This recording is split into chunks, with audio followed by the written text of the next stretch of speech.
Hobby Now with ZiggyNo. It is February 28th, 2024. Almost end of the month. It is leap year. We get an extra day tomorrow. Thanks for stopping by Hobby Now. And this week, we're going to talk about, boy, we had a lot to talk about. I'm going to start by talking about the one of one Topps debacle, tie that in with Panini's mistake last week with the O'Connell autos. We're going to compare a little bit about those two. I want to go then talk a little bit about Hobby Rip Nights, the hit last Saturday. What are your thoughts? Who was there? Is this good? What's going on? In fact, I'll tie that in a little sprinkling with the Hobby Fanatics. What Fanatics had a little layoff today as well, from what I heard. Um, it's all numbers in the hobby. I mean, really, it's all numbers. And we're going to spend some time talking about that. Monopoly Prizm, my personal favorite. It's so funny. People like automatically Ziggy Monopoly Prizm. I'm just smart and focus on what I think are the best products in the hobby to go after. We'll talk about that too. Some people love hobby, love Monopoly, others don't. My favorite is Packman does not like it, and that makes me so happy because he's got a loud voice. So the more people who don't like it, the better for me. That's the truth. Uh, Prizm auto scandal. All the whining. I mean, all these guys coming out whining about the Prizm boxes that don't have two autographs. We're going to talk about that. That's coming from most of them breakers. And I want to point out something that really is the reason why these breakers are making so much bringing so much attention to this. And while we're talking about breakers, let's talk about terrible promotions from breakers. I saw somebody list yesterday. I think it was, of course, a collectible idiot. $20 won this one of one LeBron James in a filler. What? That's not how we promote breaking. I mean, so think I'll come back to that in a moment. Last thing I'll talk about, and I'll tie this in with kind of content a little bit early on. Some of the content channels. I'm hoping to have ERB Sports, Eating, Ripping, Breaking, no, Eating, Ripping, Betting on my channel tomorrow night live. Also a big fan of some other guys out there. One of the things that I realize is a lot of really, really good channels that people just aren't aware of. And it makes me go, like, why do these other channels have 55,000 subscribers and they just put out shit every day? And then guys who put out really valuable content get overlooked. And I'll give you an example. Chasing Majors. We're talking about that. ERB Sports, another one I'm a big fan of. They put out good content. Why are they not getting the thousands of subscribers and other channels are blowing up? I got some insight on that. And then lastly, I will, one quick comment. I want to comment on John Mangini and cut autos. He put a video out about a cut auto in his comments, Robert Clemente. I want to share my thoughts on this as well. And then I'll wrap it up at the end with what I'm doing in the hobby, specifically with breaks that are coming up. I'm a Prizm guy and a lot of stuff happening. So guys, sit back, grab a drink, grab some popcorn, get your notes out, leave comments, heckle the hell out of me. I don't care. Hope you enjoyed this episode of The Hobby Now. So the biggest news right now is Topps screwed up Series 1, the first card one-on-ones. I'm not going to go into all the details. I'm assuming you've seen this. First of all, I want you to know I'm getting out my typewriter and I am printing on the back of every one of my base cards one of one. It's very easy to do, just one little dash one. It's easy to do. You gotta have a typewriter, but how many people don't have a typewriter? Just go buy a typewriter. I think that is probably the biggest thing that pisses me off about this whole thing. Like, this is a huge debacle. I encourage, I mean this. I'm encouraging, if you have the skills to make counterfeit or fake one-on-ones on your Series 1 cards, do it. Pummel Topps. I want there to be hundreds of these things coming in. I want there to be 100 going, that's the right one. That's not the right. They should give a complete refund for the entire product. I'm not kidding. They should refund the entire product. Write it off. You guys suck. Now, before I go in too deep on this, because I think other content creators have done a good job beating the shit out of Topps about this, Fanatics about this. It is one of the biggest screw ups I think you can make. It is a flagship product. You put all this great value and all these wonderful things in there, and people have chases, then you screw it up. And not like you screw it up so you can screw other people. You know what I'm saying? Like, I'm thinking about the little kid who thinks he's getting a one-on-one in his middle school, but really his friend just wrote one-on-one on the back and traded to him for, like, I don't know, his lunch money for the next fucking 5 years. I mean, come on, Topps, you suck. Here's what I want to hear. I want to hear someone got fired. I want to hear Topps has fired quality assurance and is hiring new people. Two thoughts on this. I heard they did the layoff, the Fanatics layoff. Give me a break. That's not who they're laying off. I honestly think Panini, smart ass Panini, has a spy who went over to Fanatics and is just sitting there messing shit up. You know what I'm saying? Like, I've said this before. The one of one LeBron James, Bronny LeBron Superfactor was a loaded box. It went to the wrong person. Somebody screwed it up. And I applaud the person who screwed that up. Thank you for not sending that to Fanatics. But I honestly believe every rumor you want to say bad about Fanatics Topps is probably true. It just, I don't know what to say. Let me just say this too. I warned everybody about this 2 years ago. I think when these guys announced this, that things aren't going to be better. No consumer is celebrating under a monopoly. You never hear about consumers celebrating about the wonderful, customer service they get monopolies. Look at Fanatics pants. I watched the John Oliver show on HBO this week, and they did a little clip of all of the newscasters, and this is definitely worth watching, talking about the Fanatics pants. It was hilarious. I guess I could say he's growing the hobby, right? Like more people know that Fanatics screws stuff up than anybody else in this world. Like Fanatics, like the news people wouldn't even understand. Like nobody outside of sports cards would understand how bad the script was and the one-on-ones. But the pants, the baseball pants. Hmm. My point to this is that look, I'm not a huge fan of Panini. I've had my issues with Panini over the years, but I've always appreciated the fact that they compete, they're in business, and there used to be competition between them, Tops, and Upper Deck. Even though they had their exclusive licenses, there was at least some freaking competition. I applaud Panini. I applaud you. Keep doing what you're doing. Tops sucks. Fanatics sucks. They'll screw this up. I've said this before. They're after owning the athletes and the IP. Here's what I see is going to happen 5 years from now. It's going to be a lot more expensive to get players on cards, player autographs, right? I think what Fanatics will do is they'll spin off licenses. They'll sell licenses to Panini and Upper Deck and all these other companies, but they just want to own the athletes. That's all they want. And it will be more expensive for us as consumers of the hobby. Getting autographs, that will go up. Printing cards, anybody can do that shit. Fake ones are done all the time, and I encourage you to do as many as you can. Print them up. Let me just this last comment on this one-on-one debacle before I go on to the next topic. Who is screwed up more?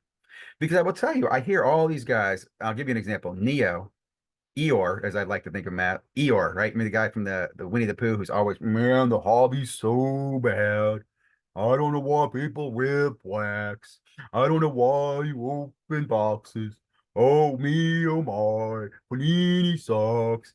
And this guy goes on Panini all the time. I'm like, dude, are you on the Topps Fanatics like payroll? I'm glad he finally put a video out on Topps. In fact, I'll even say this. I noticed that here's my favorite part. We're influencing the influencers. You notice that? I'm not gonna say it's me, but someone's got Neo by his balls because Neo definitely heard Sports Card Radio call out how all these CMOC guys, these ComC advertisers, are doing absolutely nothing to update on what's going on with shipping status. And what is Neo do the next day? Makes a video about ComC and shipping. And then on the top sync, he was getting pounded on the top sync from the side. Then he puts it out, and then he did the video today going, "Well, I don't think I had a lot to do with it. I probably had 3% to do with it." Dude, you are my puppet. Not necessarily mine, but the hobby. We love you. Keep doing it, Neo. Hobby Rip Night. This is another one. I saw Cardboard Chronicles. I forget. I don't want to get the wrong person because this guy's a really good content creator. I think it's Cardboard Chronicles. 3Cs out of Virginia Beach. He did I think it was an Instagram, maybe it was a video, basically just saying, what's so big about this Topps, party night? Like, why? Why would I want to spend my Saturday night at a local card store? I mean, and let me answer this. Okay. I understand they set up a trade night. I understand there's food. That's all great. Local card stores can do that anytime they want to. But what makes this one national night so special? You're going to say sending the athletes there. Well, I don't know, man. Having AR-15, Anthony Richards, and having Bryce Young there or other rookies there, the players people want to see, maybe get some autographs of, would be really nice. But I don't really care to meet vet players. I mean, Brady would be nice, but you think he's signing autographs? No. And you know why? Because he's probably being told by Fanatics not to sign autographs. In fact, I'm assuming that all of them are told not to sign autographs. I did notice that ERB, great channel, I think his Indianapolis Rip Night had AR-15 there. And he pointed this out. He goes, so you had AR-15, all these hobbyists in the room around him. Why is someone not simply asked him, dude, are these your autographs? Like, what's up with the autograph story? Like, are your autographs the right ones? There's a question about AR-15's autographs. That would have been an easy place to ask him. No one asked him that. Like, or we didn't hear about that. How does that happen? Like, think about that. Did Fanatics tell him, don't talk about Panini autographs when you're here? Like, why'd that not come up? That frustrates me. It really does. Like, so back to the Hobby Rip Nights. What they should do, first of all, I'd like for them to do more maybe exclusive product that's released at the Hobby Rip Nights. You have to come to Hobby Rip Night to get access to that product. Maybe that's the thing to do. I don't know about how I am about the kids. I feel like kids are just used as pawns of these Hobby Rip Nights. I mean, I got 6, okay? I got 6 kids, dude. I got one that's 10 months. I got one that's 18. I got the whole freaking spectrum. You need a kid, I got a kid. I could take kids in all the time to get all the stuff I want to, but personally, I don't know. I don't know. I have mixed feelings on that. My older kids aren't even into sports cards. They find them boring.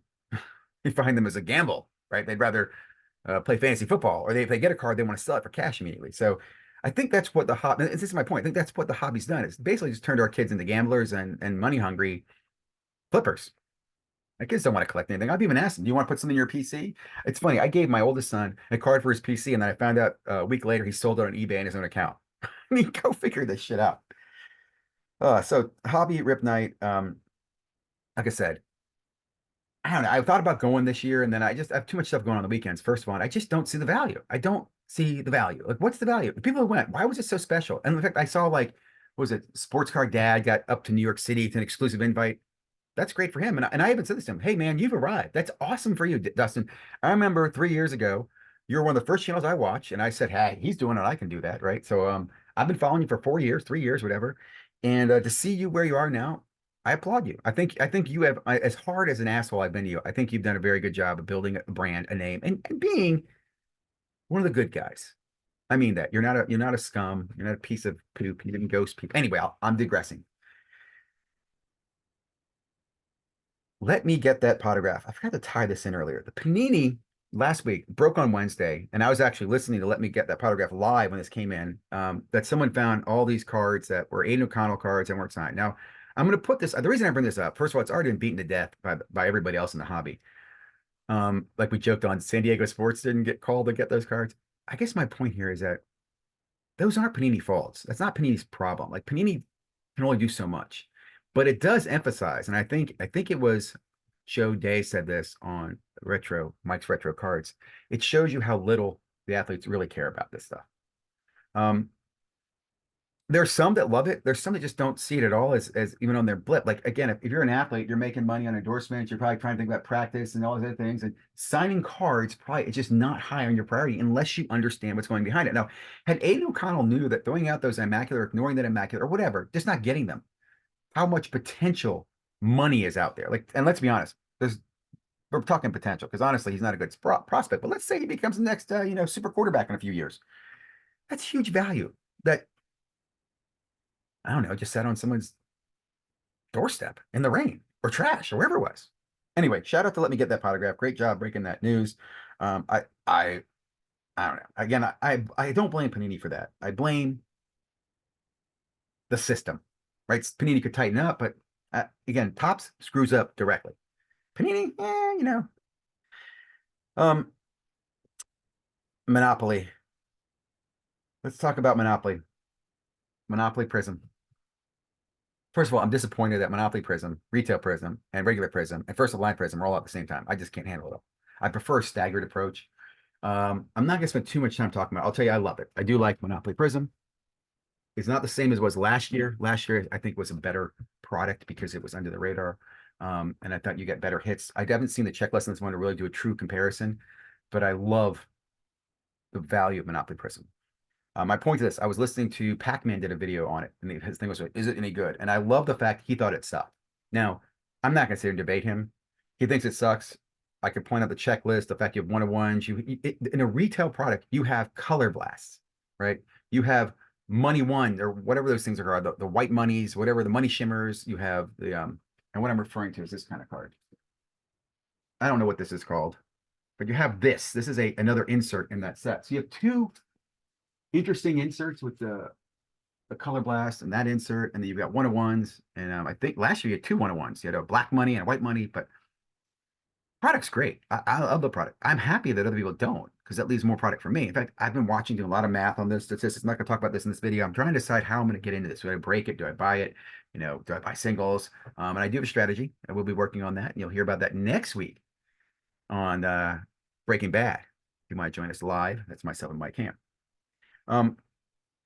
But my point to this is I'm happy that it's going kind of, I don't say under the radar. It's not under the radar. In fact, it upset me when Run Good Life came out and said it was a good product, even though he had a really bad rip, which I just will call that karma.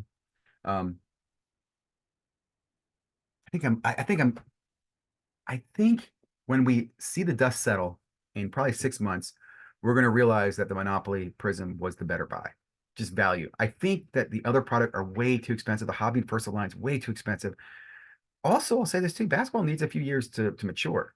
Another thing I like about the Monopoly, by the way, there's no redemptions in there. You don't have to worry about any autographs. I mean, you can put that stuff away, store it, and I think you actually have value in the future. In fact, it might have a lot of value depending on what happens with Panini. So that's my thoughts on Monopoly. I don't want to go too much into it. I'll be doing some breaks. or not breaks, buying into some breaks and doing a breakdown of Monopoly. But I did think it interesting to hear Pac-Man hates Monopoly, and I was really excited he did that. So thank you very much. Um, let me talk about, when I mentioned Run Good Life, let me talk about the Panini autographs and Prizm issue. So I saw Fire Hands, I think did like 40 boxes, and he posted about it. And then like Run Good Life was on there, and he did 2 boxes and then autographs, and they all are complaining about it. Let me say for a few things. First of all, you will get reimbursed if you did it on video and you have your receipts and your UPC codes. You will likely get some type of reimbursement from Panini. It's not that big of a deal. In fact, because you're on a breaker, you can send the breaker link to them and they'll take care of you. I've had this happen for me in the past, not from a breaker, but I've been able to get the breaker. He got reimbursed and that trickled down to me because I was in the break. This is years ago. I've also opened boxes where I didn't get cards and I submitted them to Panini and I always got replacements. And sometimes I got better replacements than what I was expecting. So that's not the issue there. The issue, guys, is the fact that these breakers, they're charging so much money for these breaks. And then when you don't get anything, they know that you didn't get the value. Like, let me paint the scenario. I don't want to use Firehand, but let's say I have 10 boxes, right? I have 12 boxes, 12 box case, right? I'm going to tell you all $900 a box. Man, this is almost $11,000 in product. The reality is most of these breakers are getting this stuff a lot cheaper. Either they got allocation, if they got allocation, they're getting it for a few $100s, or they got it in a bulk buy, or they did some deal to get it. So don't cry for the breaker who is telling you it costs him $11,000 to put the product together. If he did, let me just say this real quickly. If your breaker is paying retail price to put his break together, he's not a breaker. He's not. Okay, he's an idiot. But anyway, I'm going back to this point. So if you publish this thing of $40,000 in cards and only 2 autographs, or I didn't get an autographs. That's not what that's not what the noise is. The noise is you charge $40,000 for a lot less value product, and you're going to deflect that and blame it on Panini. How about how much money you just made, Mr. Breaker? I heard about one breakers giving credit. Great, you overcharged so goddamn much anyway. $50 credit per autograph? That's a joke. So again, my point here on the breaking thing, I think this is the biggest point, is breaking needs regulation. It really does. I don't care if you open boxes and didn't get autos. Take care of it. Act like a man. File your grievance with the manufacturer and get it reimbursed. In fact, that's what you should be doing. That's the value add that you add. That's why I'm paying you, because you are the breaker. You have the receipts. You have the UPC codes. You should do that for me. I don't want to deal with that. I just want you to ship my team to me. Does that make sense? Maybe I'm getting a little grumpy here in my old age with the breakers, but I'll even go this far. I saw the video this week of the knucklehead who had the IV because he was up for 30 hours doing breaks. So one of two things: either you're lying, you're a liar because you can't stay up for 30 hours doing breaks, or you did it because you're using drugs. That's fine. I mean, you're in Vegas. Some drugs are legal. I mean, I'm not going to knock it, but own it, dude. And more importantly, that's your choice. Like, no one beat you with a cane and said, oh, you have to open boxes for 30 hours, man. And I'm also thinking to myself, how much money did you make as the breaker? As the guy just sitting there opening cards? How much money did you make? You don't even own the company, right? You're just a breaker. Okay. What do you get? $10 an hour?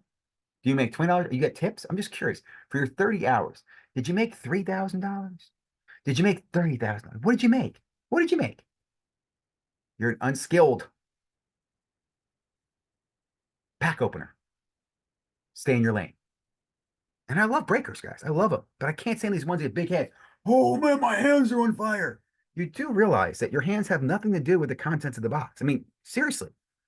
This isn't grading with magic and wizards, guys. Oh, this is going to be a brutal episode. I know. I'm going to turn it around. We're going to get positive here at the end. I promise. Hang in there. I will say, just to add on this, I can't stand the terrible promotions. The guy who, I think it was, again, collectible idiot who put up there, somebody hit a LeBron 1-of-1 and a $20 filler. Imagine he only spent $20 and he got this card. Here's another imagination. Imagine all the other people in that break who spent a lot more money and didn't get anything. Let's talk about them. Why don't we do that? Why don't we talk about Joe, who had the Spurs, got skunked. He spent $2,000 and got nothing. But don't worry, Billy came in on the filler because he only had $20 for his lunch money. He had the LeBron 1-of-1. We're making collectors here. Are we? I hold this back all week. I had this one time to just let it out. Terrible promotions in breaking. Again, we need breaking regulation. We really do. I'm slowly working with some people on this. Legislation is slow, but I do think at a state level, guys, that you gotta hit. You gotta hit your state congressman This year's tough because it's 2020, you got election year, everybody's focused on bigger things. But I tell you, 2021, I'm sorry, 2020, fuck me. 2024, that's this year, is an election year. 2025, that we next year, is a good year, I think, to make a push on regulation in the hobby.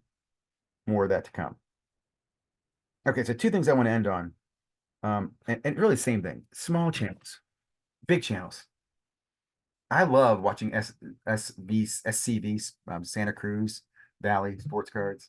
I remember watching him when he had a few hundred subscribers, came to him through Sports Card Radio, and now he's got over 3,000 some subscribers. Really love his content, love his channel.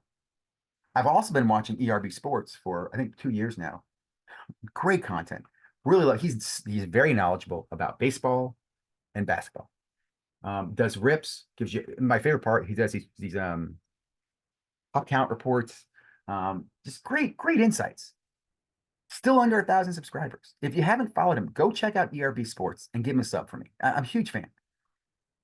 There's other channels like this too that I'm just like, why are they not getting more eyes on them when they add so much value to the community? Here's another one, and I'll be honest, I just found this one yesterday, so I can't say I've been following them for a long time and they've been sitting there under 1,000. Chasing Majors.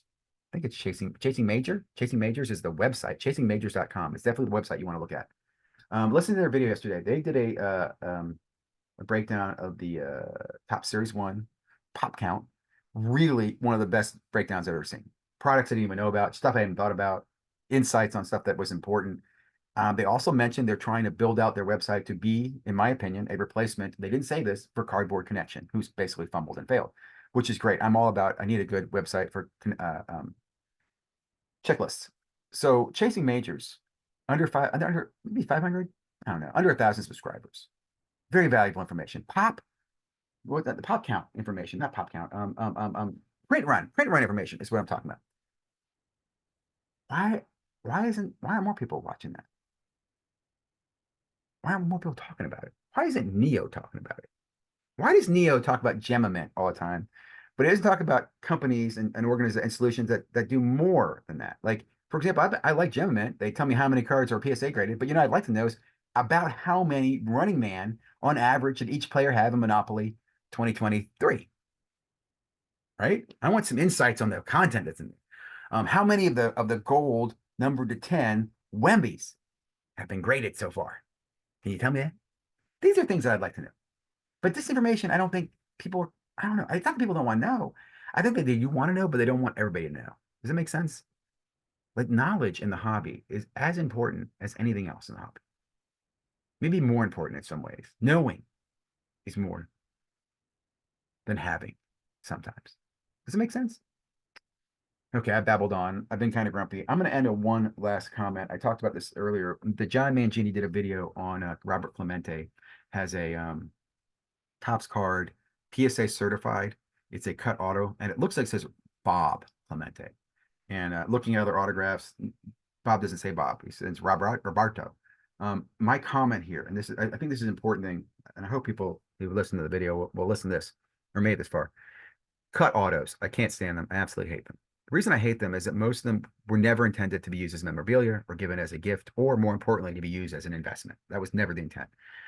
Most cut autos are coming from legal contracts or documents from either someone who is dead or does not want to sign, right? So people will go out and go to an auction, an estate auction, maybe buy a bunch of papers and get old checks or old mortgages or whatever. My point is you might have Babe Ruth autograph on a check.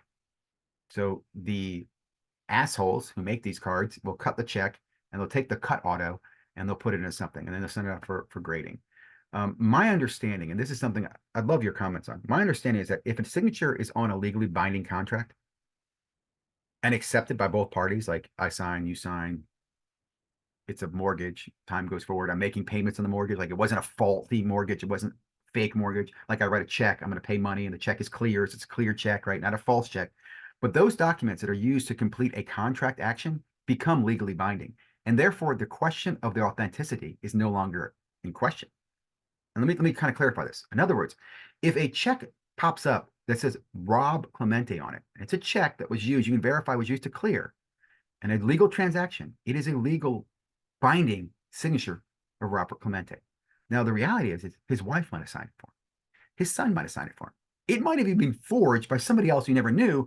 Maybe Bob was like, okay, I'll let it go. He doesn't like Bob. Maybe Robert was like, okay, I'll let it go. And it cleared. My point is, it became a legal document.